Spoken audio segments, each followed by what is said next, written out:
बिस्मिल्लाहिर्रहमानिर्रहीम अस्सलाम वालेकुम। आज हम फाइनेंस का एक मेजर कॉन्सेप्ट देखेंगे, time value of money.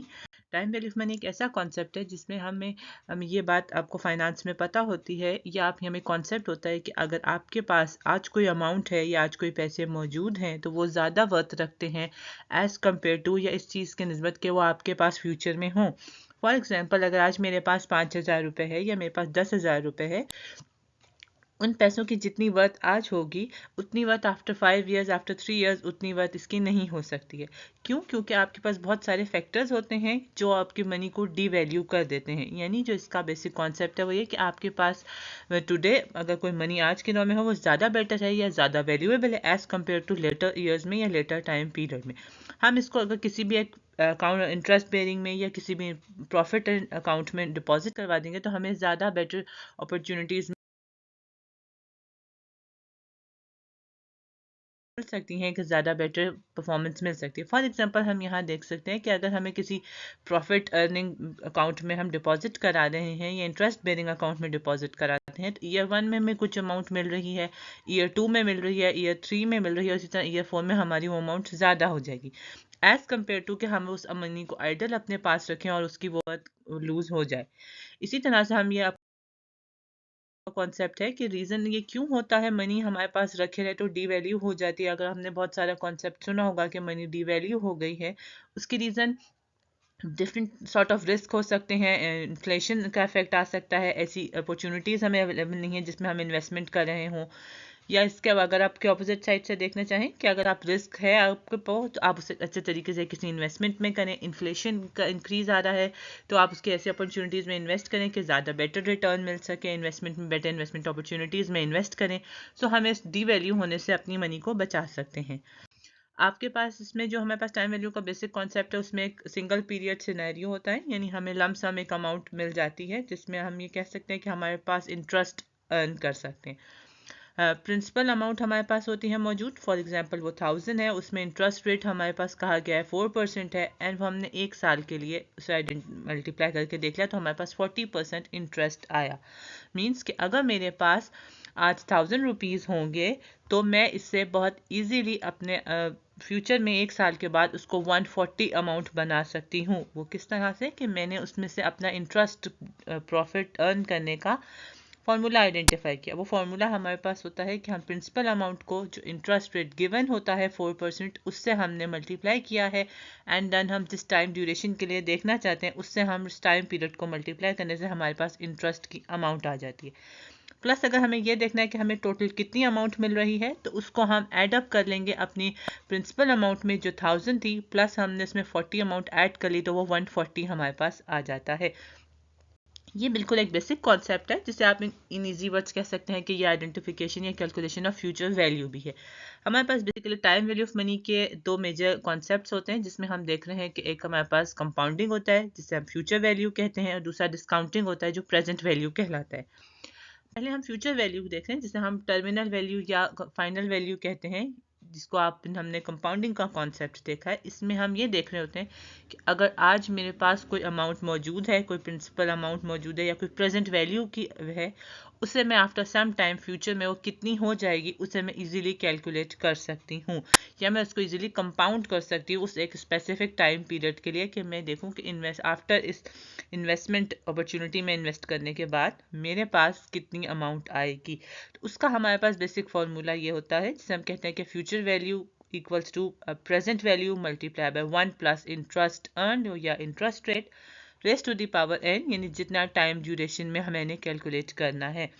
For example, जैसे अभी हमने पीछे वाली एग्जांपल देखी थी कि मेरे पास 1000 प्रिंसिपल अमाउंट है, मैंने उसमें 4% इंटरेस्ट के साथ चेक किया है, देख रही हूँ ऑफ 10 ईयर्स के बाद मेरे पास कितनी अमाउंट आ जाएगी। तो आफ्टर 10 ईयर्स मेरे पास इंटरेस्ट की अमाउंट होगी 1480.24।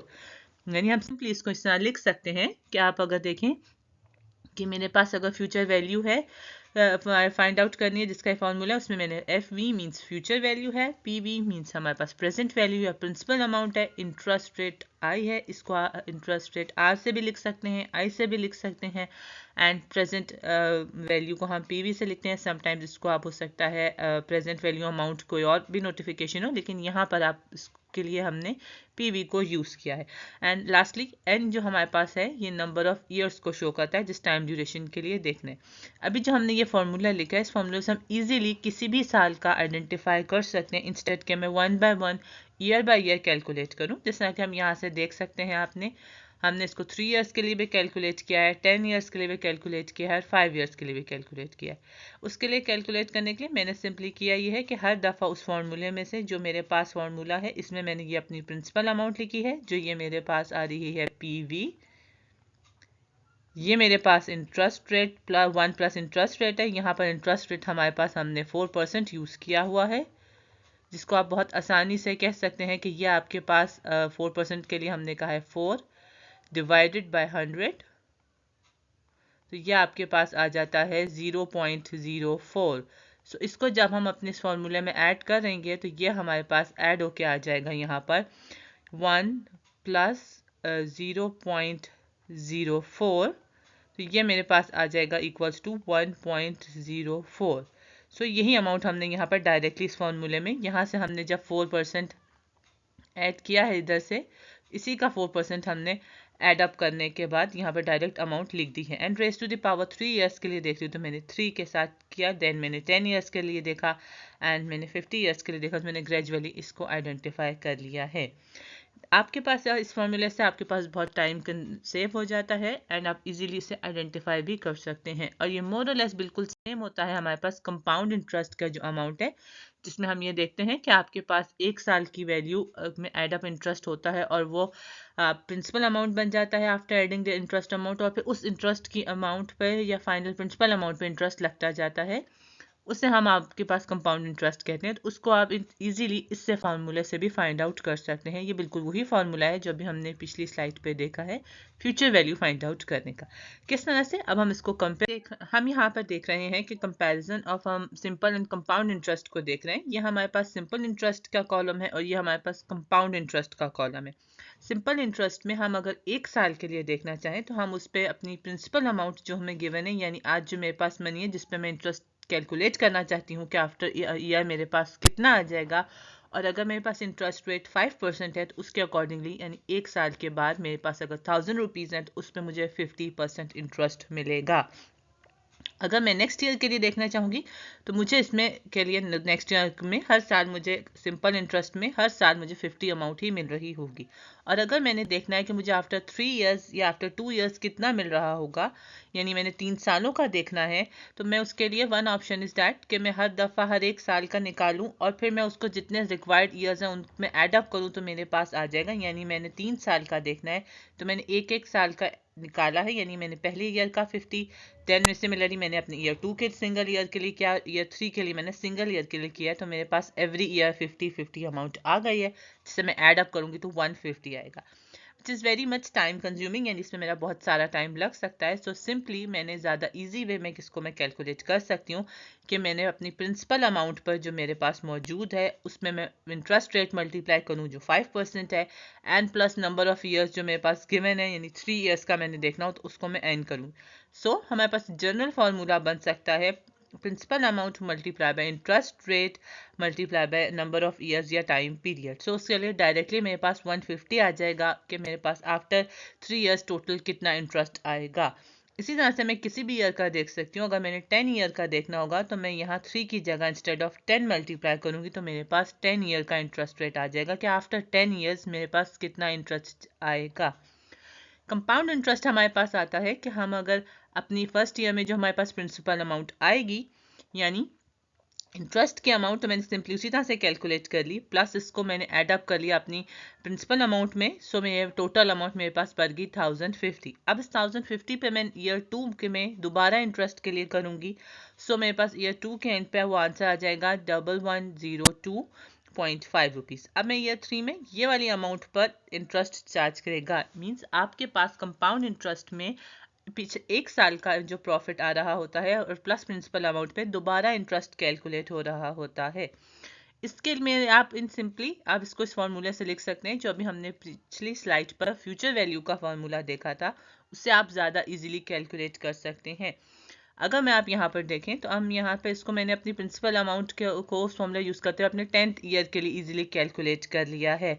अगर मैं दूसरे तरीके से देखूं तो मुझे 10 ईयर्स तक डायरेक्टली हर दफ़ा इसकी प्रिंसिपल अमाउंट को फाइंड करना पड़ेगा कि पिछले साल पे इंटरेस्ट के ऐड होने के बाद क्या अमाउंट आई है, और फिर मैं उसको अपने नेक्स्ट ईयर पे उस अमाउंट को प्रिंसिपल अमाउंट कंसिडर करूँगी और फाइनल अमाउंट देख रही होंगी, जो बहुत ज़्यादा टाइम कंज्यूमिंग है। सो इसके लिए मैं ईजीली अपने इस फ्यूचर वैल्यू के फॉर्मूले से फाइंड आउट कर सकती हूँ।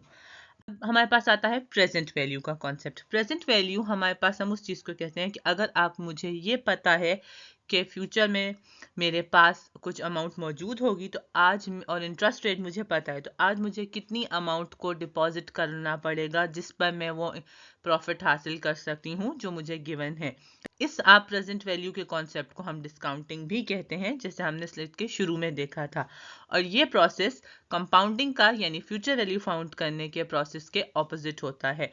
सो इसका फॉर्मूला हमने बिल्कुल सिमिलरली उसी तरह से किया है कि हमने प्रेजेंट वैल्यू को हम फाइंड आउट करने के लिए फ्यूचर वैल्यू को डिवाइड कर देंगे 1 + r raise to the power n से। फ्यूचर वैल्यू हमारे पास आ जाती है, जो गिवन हमारे पास अमाउंट होगी 1 + r मतलब हमारा इंटरेस्ट रेट, और n यानी नंबर ऑफ ईयर्स जो हमें जिसके बाद की अमाउंट गिवन होगी कि ये हमें फाइनल आ रही है। हम इसके एग्जांपल से देख लेते हैं कि अगर मेरे पास फ्यूचर में $300 मौजूद हैं और इंटरेस्ट रेट 2% है, और मैंने एक साल के बाद आइडेंटिफाई करने के टाइम की ड्यूरेशन है कि एक साल के लिए है, तो आज मुझे कितनी अमाउंट डिपॉजिट करानी पड़ेगी। सो उसके लिए मैंने कहा कि उसकी मैं सिंपली 300 मैंने पाउंड या डॉलर या रुपीस जिस भी आप कह सकते हैं, वो मैंने उसको डिवाइड कर लिया 1 + 0.02, तो मेरे पास आंसर आ गया 294.12। यानी ये मैं इस फॉर्मूले में एड अप करने से इजीली फाइंड आउट कर सकती हूँ कि मेरे पास आज की अमाउंट में क्या होगी। सो फ्यूचर वैल्यू हमारे पास होती है कि हम आज की अमाउंट जो गिवन है उससे हम ये आइडेंटिफाई कर सकते हैं कि after some specific time period और स्पेसिफिक इंटरेस्ट गिवन जो होगा उससे मेरे पास किस तरह का वैल्यू मैं फाइंड आउट कर सकती हूँ या कितनी अमाउंट मेरे पास आएगी, वो हमारे पास फ्यूचर वैल्यू रहती है। और प्रेजेंट वैल्यू में मेरे पास फ्यूचर का अमाउंट गिवन होती है कि ये final after 2 years, after 1 year इतने % इंटरेस्ट के बाद कितनी अमाउंट आ जाएगी वो गिवन होगा, और मैंने फाइंड आउट करनी होगा कि आज की अमाउंट मेरे पास कितनी है जिस पर मैं ये सब कुछ हासिल कर सकती हूँ। सो ये दोनों एक दूसरे का इन्वर्स प्रोसेस है, यानी फ्यूचर वैल्यू में आप आगे की वैल्यू फाइंड करते हैं और प्रेजेंट वैल्यू में आप बैकवर्ड आकर आज के दिन की वैल्यू फाइंड आउट कर रहे होते हैं कि आज के दिन में इसकी क्या अमाउंट मौजूद होगी या इसकी अमाउंट कितनी मुझे डिपॉजिट करवानी होगी, सो मैं आगे की फ्यूचर की अमाउंट उतनी अमाउंट हासिल कर सकती हूँ। देन हमारे पास एक और एक कॉन्सेप्ट आता है एन्यूटीज का, जो हम कहते हैं कि ये basically specific stream of cash flows है एक स्पेसिफाइड टाइम पीरियड के दौरान। यानी यहाँ पर हमारे पास टाइम पीरियड भी फिक्स होता है एंड हमारे पास कैश फ्लोज भी फिक्स होते हैं। ये इनफ्लो भी हो सकते हैं और ये कैश के आउटफ्लोज भी हो सकते हैं। ये हमारे पास फॉर एग्जांपल कोई रेंट की पेमेंट है, कार की पेमेंट हो सकती हैं। अगर आप जनरली देखें तो आप कोई लोन की पेमेंट्स जो दे रहे होते हैं, जो एक फिक्स टाइम इंटरवल्स के बाद एक फिक्स अमाउंट गिवन थी जो हम या किसी को दे रहे होते हैं या हमें कुछ रिसीव कर रहे होते हैं, उसको हम एन्यूटीज कहते हैं। एन्यूटीज हमारे पास दो तरह की होती हैं, एक ऑर्डिनरी एन्यूटी और एक एन्यूटी ड्यू। ऑर्डिनरी एन्यूटी हम उस एन्यूटी को कहते हैं जिसमें हम एक एंड ऑफ द पीरियड का कैश फ्लो आइडेंटिफाई कर रहे होते हैं या एंड ऑफ द पीरियड की रिसीविंग देख रहे होते हैं। एन्यूटी ड्यू में हमारे पास जो आती है हम उसके एक beginning of the term period में अमाउंट का कैलकुलेट कर रहे होते हैं। अब हम ग्रेजुअली 1 बाय 1 दोनों की फ्यूचर वैल्यू देखेंगे, दोनों में क्या होती है और दोनों में प्रेजेंट वैल्यू किस तरह से कैलकुलेट करते हैं। हम सबसे पहले देखते हैं कि फ्यूचर वैल्यू फाइंड आउट करने का मेथड इन दी में ऑर्डिनरी एन्यूटी। ये आपके पास ऑर्डिनरी एन्यूटी में फ्यूचर वैल्यू फाइंड आउट करने का मेथड है, जहां आपके पास future value FV means future value, आपके पास PV means present value, R is the interest rate and N is the number of years, ये मेंशन है। हम इसको एक एग्जांपल के थ्रू देख लेते हैं। ये आपके पास अमाउंट जो आ रही है ये आपके पास इसे प्रेजेंट वैल्यू हम कहेंगे, 7 इज द इंटरेस्ट रेट का R and 5 is the number of years. इन्हीं चीज़ों को मैं इस फॉर्मूले में पुट कर रही हूँ। मेरे पास 1000 आ जाएगी future present value, R and 7 को मैंने इसी तरह से 7 डिवाइडेड बाय 100 किया है, तो मेरे पास 0.07 की वैल्यू आ गई है और मैंने इसको इजीली फाइंड आउट कर लिया है 0.07, और इसको मैंने अपनी इसी फॉर्मूले में मेंशन करके R की वैल्यू कैलकुलेट करने से आ गया, तो मेरे पास फाइनल आंसर आ गया 5750.74। यानी या 5750.74। ये आपके पास एक सिंपल क्वेश्चन गिवन है, इसलिए मैंने इसे इजीली आइडेंटिफाई कर लिया है। अगर आपके पास कोई ऐसा स्टेटमेंट का क्वेश्चन होगा जिसमें आपके पास ये बात लिखी जाएगी कि आपको कोई आज की अमाउंट मेंशन है with the interest rate of given and with the number of period, so आपको उस क्वेश्चन में से क्लियरली आइडेंटिफाई करना पड़ेगा कि उसमें से आपकी प्रेजेंट वैल्यू कौन सी है, इंटरेस्ट रेट कौन सा है एंड हमारे पास टाइम पीरियड क्या है गिवन है। सो इसकी मदद से आप ये वाले क्वेश्चन को इजीली सॉल्व कर सकते हैं। हमारे पास फ्यूचर वैल्यू का फॉर्मूला मेंशन है, सो आप इसमें आपकी कोई भी डाटा गिवन होगा तो आप इजीली इसे नेक्स्ट में फाइंड आउट कर सकते हैं। हमारे पास फ्यू मोर थिंग्स हमें जो याद रखने हैं बिफोर के हम अपनी प्रेजेंट वैल्यू एन्यूटी या नेक्स्ट में शिफ्ट ट्रांसफर करें। वो आपको याद रखने की जरूरत है कि आपके पास हमेशा एन्यूटी ड्यू में और ऑर्डिनरी एन्यूटी में फ़र्क आएगा, क्योंकि उसके रिजल्ट्स में डिफरेंस होगा। वो डिफरेंस आपके पास इसलिए होता है कि आप एक एडिशनल अमाउंट ले रहे होते हैं in case of ordinary annuity और एन्यूटी ड्यू में। आपकी एन्यूटी ड्यू में एक एडिशनल अमाउंट आ रही होती है। सो अभी अब हम देख रहे हैं प्रेजेंट वैल्यू फाइंड करने का method in the case of ordinary annuity. हमने सबसे पहले ऑर्डिनरी एन्यूटी की ही दोनों चीज़ें देख रहे हैं। अभी हमने प्रीवियसली फ्यूचर वैल्यू देखी थी, अब हम इसकी प्रेजेंट वैल्यू देख रहे हैं। हमारे पास सिंपली यही होगा कि PV means the present value find out करनी है, CF means the cash flows या कोई फ्यूचर वैल्यू आप कह सकते हैं, r is the interest rate and N is the number of years. यही फॉर्मूले में अब हम ये सारी इन्फॉर्मेशन करेंगे। सिमिलरली जैसे अभी हमने पिछली स्लाइड पे बात की थी कि आपको क्वेश्चन का डाटा इस तरह भी गिवन हो सकता है और स्टेटमेंट फॉर्म में भी डाटा गिवन हो सकता है।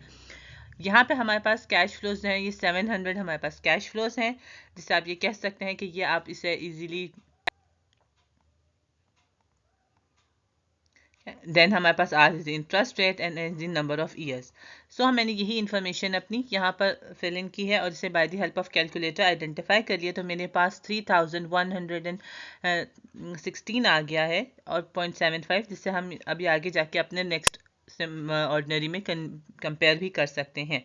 आपके पास अगर इस तरह से डाटा नहीं होगा तो आपने जो स्टेटमेंट में से आइडेंटिफाई करना होगा कि हमारे पास क्या डाटा गिवन है।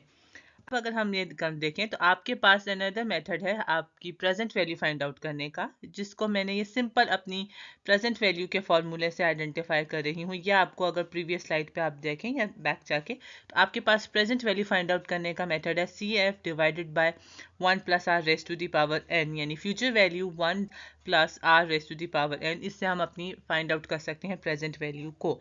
अगर मैंने ये फॉर्मूला यूज़ करना है तो मुझे 5 ईयर के लिए 1 by 1 एवरी ईयर के लिए कैलकुलेट करना पड़ेगा, तो मेरे पास आंसर आएगा जो कि एग्जैक्टली वही आंसर होगा जो अभी हमने प्रीवियस स्लाइड पे देखा है। सो अगेन कि ये आपके पास लॉन्ग मेथड है, सो आपको अगर easy and short method use करना है तो आप वो वाला मेथड यूज़ करके अपनी एन्यूटी से वैल्यू फाइंड आउट कर सकते हैं। Now we are moving for the annuity due. अब अगर आप रिकॉल करें तो हमारे पास प्रीवियस स्लाइड पे जो हमने देखा था, हमारे पास ये एक अमाउंट एडिशनल है जो इसके साथ मल्टीप्लाई हो रही है फ्यूचर वैल्यू के फॉर्मूले में। ये एग्जैक्टली वही फॉर्मूला है फ्यूचर वैल्यू का जो हमने अपनी ऑर्डिनरी एन्युटी में फाइंड आउट किया है, और इसमें हमने ये एक एडिशनल टर्म मल्टीप्लाई कर रहे हैं। ये टर्म क्यों मल्टीप्लाई कर रहे हैं? ये टर्म हम इसलिए मल्टीप्लाई करते हैं कि हमने एन्युटी ड्यू हमारी टर्म पीरियड के स्टार्ट में ही हमें अमाउंट दे रही होती है, इंस्टेड कि हम उस टर्म पीरियड के एंड पर हासिल करें। इसलिए ये एक एडिशनल अमाउंट हमें हर सूरत में मिलती है, हमने इसलिए इसको एक यहाँ पर 7 मल्टीप्लाई किया है। बाकी सारी चीज़ें सेम है, हमने वही डाटा यूज़ करते हुए यहाँ इसमें फॉर्मूले में पुट इन किया, तो हमारे पास ये वैल्यू आ रही है। अब हम नेक्स्ट में देख रहे होते हैं प्रेजेंट वैल्यू फाइंड करने के लिए उसी तरह से हमने देखा कि प्रेजेंट वैल्यू के फॉर्मूले में ये हमारे पास एग्जिस्टिंग फॉर्मूला है जिसे हमने देखा है, एंड हम बाकी सारे फॉर्मूले से हम ये देख सकते हैं कि हमारे पास बाकी सारा फॉर्मूला बिल्कुल वैसे ही है, लेकिन सिर्फ और सिर्फ फॉर्मूले में ये एक एडिशनल टर्म हमारे पास आ रही है। यानी ये टोटल फार्मूला है एंड इसमें हमारे पास अगर हम देखें तो ये एक एडिशनल टर्म जो है ये हमारे पास एडिशनल टर्म है जो इसके साथ मल्टीप्लाई हो रही है। बाकी एग्जांपल हमने वही यूज़ की और इसको मैंने आंसर में मल्टीप्लाई किया, तो मेरे पास आंसर आ गया है दिस। अब आप इन दोनों आंसर को बाय द कैलकुलेटर या किसी पेज पे लिखकर या पेपर पे लिखकर आप खुद भी कंपेयर कर सकते हैं। नेक्स्ट उसमें अभी जो हमने कंपैरिजन की बात की थी, हम ये फ्यूचर वैल्यू के दोनों रिजल्ट्स को कंपेयर करें तो यहाँ पे आप देख सकते हैं कि यहाँ हमारे पास ऑर्डिनरी एन्युटी में फ्यूचर वैल्यू आ रही है 5750 या 5750 as compare to annuity due में 6153। ये आपके फ़र्क जो आ रहा है ये सिर्फ इसलिए डिफरेंस है कि एन्युटी ड्यू हमें टर्म पीरियड के स्टार्ट में मिल जाती है और हमें ऑर्डिनरी एन्युटी पीरियड के एंड पर मिलती है। जो डिफरेंस के जैसे हमने आइडेंटिफाई किया था कि डिफरेंस के अमाउंट आपके पास यही एक फार्मूला है कि है जो डिफरेंशिएट दोनों फार्मूला को कर रही होती है। और इनका अगर आप डिफरेंस कैलकुलेट करें तो अप्रॉक्सीमेटली इनका डिफरेंस उतना ही बनता रहा होता है जितना इनका इंटरेस्ट रेट आपको मेंशन होगा। सो ये आपके पास दोनों फार्मूलाज मेंशन हैं, जहां पर हमने देख लिया कि ऑर्डिनरी एन्युटी के आपके पास फार्मूलाज हैं, ये आपके पास फ्यूचर वैल्यू प्रेजेंट वैल्यू है, एन्युटी ड्यू के फार्मूला है। आप इसको पॉज करके अपने पास नोट डाउन कर सकते हैं। एन्युटीज आपके पास बेसिकली अगर हम वंस अगेन इसको रिकैप करें तो एन्युटीज हमारे पास उन टर्म या उन सिस्टम ऑफ कैश फ्लोस को कहते हैं जो रेगुलर बेसिस पे आपको मिल रही होती हैं, यानी कि एक फिक्स टाइम ड्यूरेशन होता है और एक फिक्स कैश फ्लो की या फिक्स अमाउंट होती है जो उसी टाइम पीरियड के बाद आपको रेगुलर मिल रही होती है। जैसे आपकी आप रेंटल पेमेंट्स होती हैं या आप लोन की पेमेंट्स दे रहे होते हैं या आपको किसी स्पेसिफिक किस्म के इन्वेस्टमेंट में इंटरेस्ट मिल रहा होता है या कोई प्रॉफिट मिल रहा होता है जो कि सेम अमाउंट होती है और सेम टाइम ड्यूरेशन के बाद आपको मिलती है। परपेचुइटी, हाँ हमारे पास आ जाता है नेक्स्ट टॉपिक। परपेचुइटी आपके पास एन्युटीज का इनफाइनाइट फॉर्म को कहते हैं, यानी एक ऐसा टर्म पीरियड जो आपको नेवर एंडिंग हमें मिल रहा होता है। फॉर एग्जाम्पल हम इसे सिंपल वर्ड्स में कह सकते हैं गवर्नमेंट पेंशन, जिस तरह के वो लाइफ लॉन्ग आपको मिल रही होती हैं, तो ये उसमें कोई एंड का ताल्लुक नहीं होता, यानी कोई टर्म पीरियड गिवन नहीं होता। सो इसमें number one future value identify करना मुश्किल है क्योंकि इसमें कोई एंड पीरियड ही नहीं है। सो हम इसको कैलकुलेट करने के लिए कहते हैं सिंपली कैश फ्लोस जो आपको मिल रहे हैं डिवाइडेड बाय आर, हम उससे यानी इंटरेस्ट रेट से आइडेंटिफाई कर सकते हैं। लेट्स सपोज कि कोई ऐसी इन्वेस्टमेंट पॉलिसी है जिसमें मुझे इंटरेस्ट के साथ हमें मुझे प्रॉफिट मिलना होगा। सो मैं इस इजीली कैलकुलेट कर सकती हूँ कि इंटरेस्ट रेट मेरे पास 6% है और मुझे इन्वेस्टमेंट 9000 है। यानी अगर कोई ऐसा पॉलिसी है जिसमें मुझे कहा जाए कि आपको लाइफ लॉन्ग 9000 कैश फ्लोज मिलते रहेंगे, सो अगर मैं उसमें से आइडेंटिफाई कर सकती हूँ कि मैं आज कितनी अमाउंट डिपॉजिट करवाऊंगी, सो मुझे ये हर महीने या हर साल आफ्टर 6 मंथ्स मुझे ये कैश फ्लोज 9000 मिल रहे होंगे। तो उसके लिए मैंने अपनी प्रेजेंट वैल्यू फाइंड आउट करनी है। सो कैश फ्लोज 9000 है एंड इंटरेस्ट रेट 6% है। सो 0.06 आइडेंटिफाई करने के लिए 150,000 मुझे आज अमाउंट डिपॉजिट करवानी होगी, जिसमें मैं नेवर एंडिंग कैश फ्लोज हासिल कर सकती होंगी एवरी ईयर 9000 या every month what ever is the given हमें टाइम ड्यूरेशन होगी।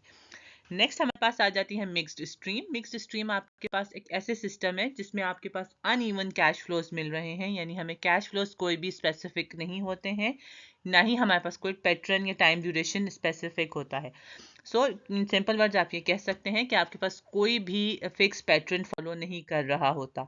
सो इसमें फ्यूचर वैल्यू फाइंड आउट करने के लिए हम ईच ईयर का ईच टाइम ड्यूरेशन या कैश फ्लोस को फाइंड आउट करते हैं वहाँ पर फ्यूचर वैल्यूज, और एट द एंड हम इनको एड अप करके देख लेते हैं कि हमारे पास फाइनल कितनी अमाउंट आएगी। तो इसका फार्मूला अगर आप देखें तो इसके फार्मूला हमारे पास थोड़ा सा डिफरेंट होता है as compare to normal find out करने के लिए, कि यहाँ पर अगर आप देख सकें तो इसमें मैंने अपनी यहाँ डिफरेंट में n-1 लिखा है, विच मीन्स कि आप ये बात याद रखेंगे कि जब कभी आपको नंबर ऑफ ईयर्स हमारे पास 5 गिवन है एंड इंटरेस्ट रेट r है, आपके पास जब कभी भी आपने फ्यूचर वैल्यू फाइंड आउट करनी है अपनी मिक्स स्ट्रीम में, सो आप अपनी स्टार्ट करेंगे ईयर 4 से, यानी आप हमेशा n-1 से स्टार्ट करेंगे एंड डाउनवर्ड्स जाएंगे टिल आप 0 तक आपका पहुंच जाएगा।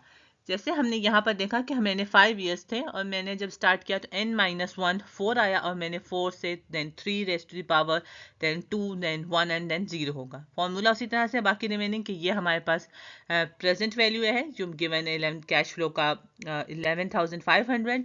देन मेरे पास इंटरेस्ट रेट आर गिवन है एंड नंबर ऑफ ईयर्स 5 है, तो 5-1 4 आ जाएगा, मैंने उससे फाइंड आउट कर लिया है। आपके पास अगर हम स्टार्ट ऑफ द पीरियड में देखें तो यह आपके पास मिल रहा होगा आपको, क्योंकि हमें स्टार्ट में मिल रहा है तो यहाँ पे हम इसके स्टार्ट ऑफ द पीरियड के लिए डायरेक्ट 5 से शुरू करेंगे, यानी 5 4 3 2 और 1 होगा एंड एट द लास्ट हम इसको एड अप कर लेंगे तो हमारे पास आंसर आ जाएगा। ये हमारे पास इसलिए डिफरेंस है कि आपको पास एक स्टार्ट में मिल रहा है और एक end of the term period में मिलता है। स्टार्ट में मिलने से आपको एक एडिशनल, जिसमें हमने अपनी एन्युटीज़ में बात की थी कि एक एडिशनल अमाउंट मिल जाती है, तो इसलिए ये 1+r की टर्म जैसे हम साथ मल्टीप्लाई कर रहे थे और एक एडिशनल 1+r की टर्म आ रही थी, इसी तरह से यहाँ पर भी ये हमें एडिशनल एक amount start of the period में मिलेगी, सिमिलरली लाइक एन्युटी ड्यू। और ऑर्डिनरी एन्युटी का ही होगा कि हमारे पास वो नहीं होता तो हम इसको n-1 कहते हैं, यानी 1+r की टर्म नहीं होती, एक एडिशनल हमें नहीं मिल रही होती, तो हमें यहाँ पर हम इसे 1 माइनस करे से स्टार्ट करेंगे। यानी आपने ये याद रखना है कि अगर आपके पास कभी भी नंबर ऑफ ईयर्स अगर 10 होंगे तो हम इसको 10-1 9 से स्टार्ट करेंगे हमेशा। अगर आपके पास 7 होगी तो हम इसको 6 से स्टार्ट करेंगे, यानी n आपके पास अगर 7 होगा तो हम इसे स्टार्ट करेंगे हमेशा 6 से, तो ये आपके पास 7-1 6 आ जाएगा। हमारे पास 5 था तो हमने 5-1 4 से स्टार्ट किया है। इसी तरह से आप सो ऑन करेंगे। अगर कोई आपके पास 50 होगा तो हमारे पास हम यहाँ से स्टार्ट करने के लिए 50-1 करेंगे, तो ये आपके पास 49 ईयर्स से स्टार्ट होगा। एंड यह आपके पास एंड ऑफ द पीरियड के लिए बात है। अगर आप स्टार्ट ऑफ द पीरियड का देख रहे हैं तो स्टार्ट ऑफ द पीरियड में आप हमेशा हम अपनी उसी से ही स्टार्ट करेंगे, यानी डायरेक्टली अगर यहाँ पर 10 होगा तो हम 10 से करेंगे, यहाँ 7 होगा तो हम 7 से करेंगे, और अगर यहाँ पर 50 ईयर्स का देखना होगा तो हम अपनी 50 ईयर्स से ही देख रहे होंगे। नेक्स्ट हमारे पास आ जाती है, हम इसकी डिस्काउंटिंग या प्रेजेंट वैल्यू आइडेंटिफाई करेंगे। प्रेजेंट वैल्यू में भी बिल्कुल उसी तरह से जो हमारी प्रेजेंट वैल्यू का फॉर्मूला है हम वो यूज़ कर रहे हैं। एंड हम यहाँ पर अपनी एंड ऑफ द पीरियड में जब स्टार्ट करेंगे तो हम इसको अपने एन, यानी हम एन रेज़ टू की जगह 1 से स्टार्ट करेंगे, यानी प्रेजेंट वैल्यू देखने के लिए हम अपनी जो हमारे पास फर्स्ट ईयर होगा उसे हम 1 2 3 4 एंड सो ऑन 5 तक जाएंगे। एंड अगर हम एंड ऑफ द पीरियड में कर रहे होंगे तो हम इसमें अपनी सिंपली इसी फॉर्मूले को हम 0 से शुरू करेंगे। सो ये आपने यहाँ याद रखनी है कि प्रेजेंट वैल्यू फाइंड आउट करने के लिए इसी तरह से ये आपके पास इंटरेस्ट रेट है, ये नंबर ऑफ ईयर्स हैं, ये सारे आपके पास कैश फ्लोज हैं, ये आपको गिवन होंगे। आप जब अपनी प्रेजेंट वैल्यू फाइंड आउट कर रहे होंगे at the end of the period के लिए तो आपने 1 से करना है, यानी जिस ईयर से हम स्टार्ट करने लगे हम वही लिखेंगे। और अगर आप फाइंड आउट करें हम अपनी स्टार्ट ऑफ द पीरियड के लिए तो हम यहाँ से अपनी 0 से शुरू करेंगे, यानी 0 1 2 3 और एक हमारे पास इसी तरह से 4th पे एंड हो जाएगा, और दोनों को हम एड अप कर लेंगे at the end of the period पे, तो हमारे पास आ जाएगी present value of the cash flows mixed stream के लिए। देन अब हमारे पास हम देख रहे हैं हमारे पास आ जाता है कि compounding interest more frequently than annually, यानी अगर आपके पास more than once a year आपको मिल रहे हैं तो उसका फॉर्मूला देखने के लिए हम देखेंगे। यह आपके पास उसका फॉर्मूला है जो हम एक स्टैंडर्ड फॉर्मूला यूज़ करते हैं। इसमें से आपके पास ये आपकी प्रेजेंट वैल्यू है, ये आपका इंटरेस्ट रेट है। एम हमारे पास कहेंगे कि नंबर ऑफ टाइम पीरियड जिसमें हमें ज़्यादा मिल रहा है। अगर ये एनुअल सेमी एनुअल है तो 2 होगा, क्वार्टरली है तो 4 होगा, या अगर आपके कोई भी और मेथड होगा तो आप उसको यूज़ करेंगे। And simply n is the time period जो हमें मैंशन है यहाँ पर। अब हम इसकी एग्जांपल 1 बाय 1 देख लेते हैं। अगर ये हमारे पास सेमी एनुअली है विच मीन्स कि हम ट्वाइस अ ईयर लेंगे, यानी साल में 2 दफ़ा हमें मिल रहा होगा। सेमी एनुअली अगर कहीं भी लिखा हो which means m equals to 2, ये आपके पास फॉर्मूला गिवन है, इसमें मैंने अपनी चीज़ें पुट कर ली। आपके पास n 5 है, यहाँ से हमने 5 लिया, ये आपके पास m की वैल्यू है, ये आपके पास n है यहाँ पर, एंड ये आपके पास इंटरेस्ट रेट का r है, ये आपके पास प्रेजेंट वैल्यू है। वहाँ से देख सकते हैं जो आपके पास यहाँ मेंशन है फॉर्मूले में, मैंने यही सारी चीज़ें फिर पुट इन किया और मैंने आइडेंटिफाई कर लिया है कि ये मेरे पास उसका आंसर आ गया। देन अगर हम क्वार्टरली देखें, क्वार्टरली मीन्स कि आपके पास आ जाता है आपके पास 4, यहाँ पर क्वार्टरली यानी आपको 4 मिलेगा, सो m यहाँ पर हमारे पास 4 आएगा। हम इसकी एग्जांपल देख लेते हैं। यह एग्जांपल में देखा क्वार्टरली मीन्स 4 टाइम्स होगा, तो मैंने यही इसी फॉर्मूले में फिल इन कर लिया है। हमारे पास आ जाएगा n in number of years, m हमारे पास होगा 4, और हमारे पास ये इंटरेस्ट रेट है एंड ये हमारे पास प्रेजेंट वैल्यू है। सो इसके में से मैंने आइडेंटिफाई कर लिया है ये मेरे पास इसका क्वार्टरली में इंटरेस्ट रिसीव करने की वैल्यू होगी या इंटरेस्ट देने की वैल्यू होगी।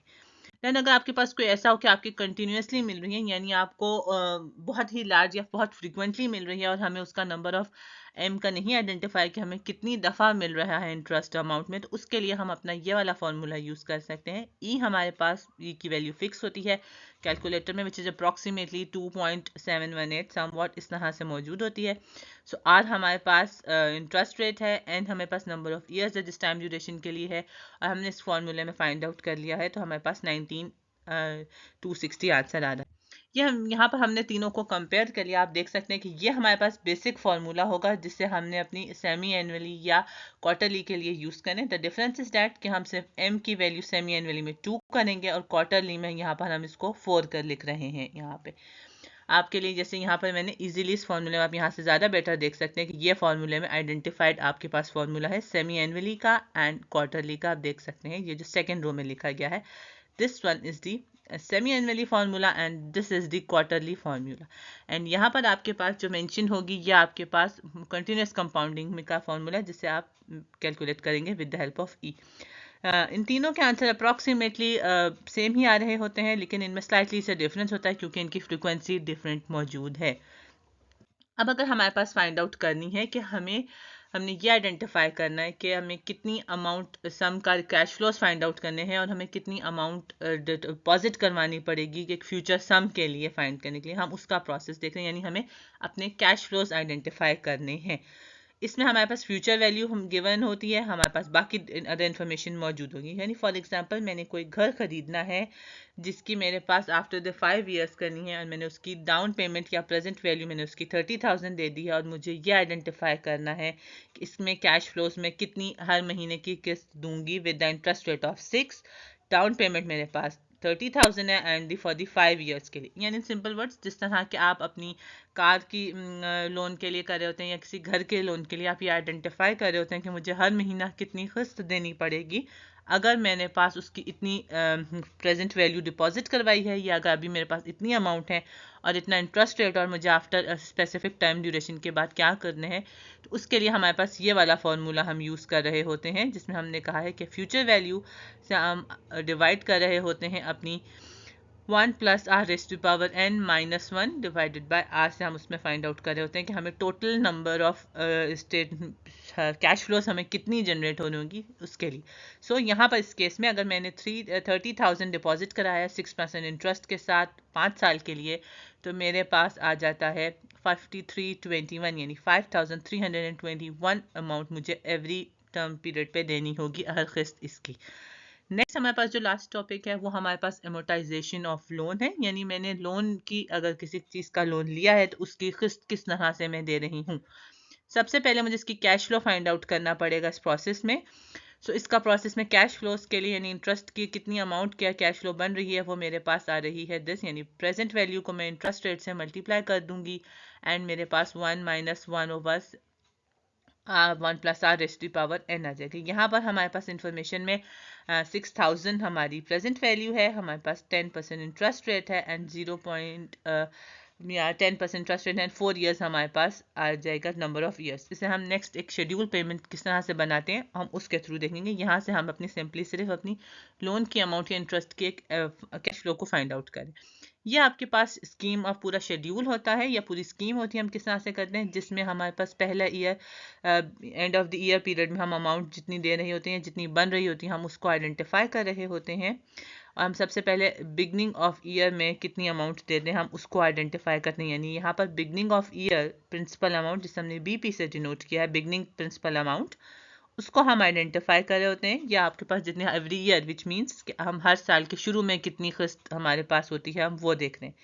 नेक्स्ट हमारे पास लोन पेमेंट आ जाती है। ये आपके पास इंस्टॉलमेंट की अमाउंट होती है जिसको हमने हर साल देना होता है। ज़्यादातर केसेस में ये आपके पास बिल्कुल सेम रहती है और ये वही अमाउंट होती है जो अभी हमने प्रीवियसली स्लाइड पे कैलकुलेट की थी। फिर हमारे पास इंटरेस्ट रेट आ जाता है। इंटरेस्ट रेट कैलकुलेट करने के लिए हम इसको अपनी इंटरेस्ट रेट पे प्रिंसिपल अमाउंट से मल्टीप्लाई करते हैं तो हमारे पास टोटल कितना इंटरेस्ट हमें देना है हमें वो आ जाता है। यानी हम इससे करते हैं इंटरेस्ट रेट जो मेंशन होगा उसको हम मल्टीप्लाई करेंगे अपनी बिगनिंग ऑफ पीरियड की अमाउंट के साथ। सो हम देन हमारे पास आ जाती है प्रिंसिपल अमाउंट। इसमें से एक स्पेसिफिक टर्म होती है जो हम इंटरेस्ट में दे रहे होते हैं, वो वाले अमाउंट को हम अपनी लोन की अमाउंट में से माइनस कर देंगे तो हमारे पास आंसर आ जाता है। एंड लास्ट में हम ये देख रहे हैं कि हमें एंड ऑफ द पीरियड में कितनी अमाउंट बच रही है। यही हमारी नेक्स्ट सीजन 2 की या हमारे पास नेक्स्ट मंथ की या नेक्स्ट पीरियड की हमारे पास स्टार्टिंग वैल्यू भी आ जाती है, जिसको कैलकुलेट करने के लिए हम बिगनिंग ऑफ ईयर में से माइनस कर देते हैं अपनी प्रिंसिपल अमाउंट को। हम नेक्स्ट ग्रेजुअली इसकी एग्जाम्पल के साथ देख लेते हैं। ये हमारे पास प्रिंसिपल अमाउंट 6000 थी, इंटरेस्ट रेट हमारे पास 10% है, 4 ईयर्स पीरियड के लिए हमें आइडेंटिफाई करना है। यहाँ पर उसी फॉर्मूले में से जो प्रीवियस स्लाइड पे मौजूद था वहाँ से हमने इसको कैलकुलेट कर लिया है। हमारे पास लोन पेमेंट की अब अमाउंट आ गई है जो 1892 रुपीज़ है, जो हर साल हमारे पास 4 साल तक सेम रहेगी। हमने ये हमारे पास हर साल के एंड ऑफ ईयर की अमाउंट है, या आप ये कह सकते हैं कि टोटल नंबर ऑफ ईयर्स हैं, ज़्यादा इजीली हम इसको कह सकते हैं। सो हम इसे नंबर ऑफ ईयर्स कंसिडर करेंगे यहाँ पर। ये आपके पास 6000 हमारे पास टोटल शेड्यूल आ रहा है आपके पास, या अगर आप स्टार्ट में दे रहे हैं पेमेंट तो आप से स्टार्टिंग ऑफ द ईयर कहेंगे, और अगर ईयर के एंड पे दे रहे हैं तो हम इसे एंड ऑफ द ईयर कह रहे होते हैं। ये आपके पास बिगनिंग ऑफ पीरियड की अमाउंट है, यानी हमें साल के शुरू में हमारे पास 6000 अमाउंट मौजूद थी। ये लोन पेमेंट है, ये हमने यहाँ से कैलकुलेट कर लिया है। हमारे पास ये बिल्कुल यही अमाउंट मौजूद है जो हमने यहाँ पर अपनी कैश फ्लो की स्कीम से आइडेंटिफाई किया है। ये एग्जैक्टली यही अमाउंट है इसी शेड्यूल से। ये आपके pass through out the year हमेशा सेम रहेगी, ये अमाउंट हर साल आपकी इतनी ही एग्जिस्ट कर रही होगी। देन मैंने अपने इंटरेस्ट रेट यानी जो 10% था इससे इसको मल्टीप्लाई कर लिया है। सो मेरे पास हर साल का इंटरेस्ट यानी ईयर 1 का इंटरेस्ट 600 आ जाएगा। अब मैंने इसमें से जो 600 अमाउंट है ये मेरी इंटरेस्ट में चली गई है। ये 600 अमाउंट माइनस करके अब मैंने देखना है कि टोटल मेरे पास कितनी अमाउंट आएगी। सो अब मेरी प्रिंसिपल अमाउंट बन जाएगी, यानी जो मुझे अमाउंट है मेरे पास वो 1292 रुपीज़ है। इसको मैं अपनी जो मैंने अपनी अमाउंट दे दी है कर्जे में, ये एक एपिसोड ऑफ पेमेंट उसके लिए, और देन अब मैंने ये 6000 में से ये अमाउंट माइनस करी, सो टोटल मेरे पास अब अमाउंट बची है 4747.07 या 4707 रुपीज़। अब ये मेरे पास स्टार्टिंग की अमाउंट आ जाएगी। दोबारा से आप देख सकते हैं ये वाली अमाउंट एग्जैक्टली सेम है जो मैंने अपने साल के शुरू में दे रही हूँ। ये वाली अमाउंट बिल्कुल सेम होगी मेरी इस वाले एंड ऑफ द पीरियड की अमाउंट से।